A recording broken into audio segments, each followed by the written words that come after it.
வாழ்க வளமுடன். சுகம் சூழ்க. நற்பவி நற்பவி நற்பவி. இறைவனோடு இணைந்திருப்போம்.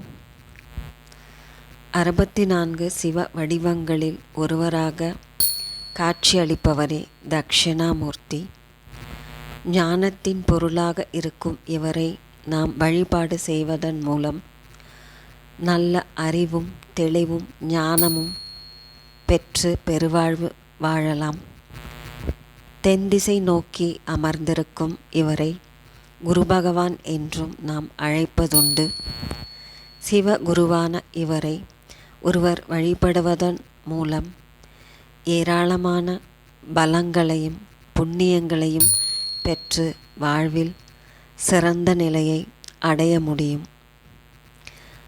அவருக்குரிய திருநாமங்கள்: ஓம் அல்லல் அறுப்பவனே போற்றி. ஓம் அகந்தை அழிப்பவனே போற்றி. ஓம் அபயகரத்தனே போற்றி. ஓம் ஆச்சார காவலை போற்றி. ஓம் அருளாளனை போற்றி. ஓம் அடைக்கலனை போற்றி. ஓம் ஆதிபகவனை போற்றி. ஓம் ஆனந்த உருவே போற்றி. ஓம் இருள் நீக்குபவனே போற்றி.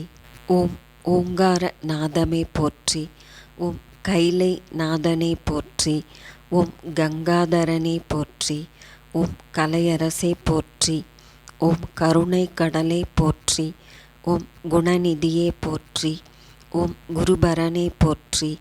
ஓம் சதாசிவனே போற்றி. ஓம் சச்சிதானந்தமே போற்றி போற்றி. ஓம் சித்தியளிப்பவனே போற்றி போற்றி.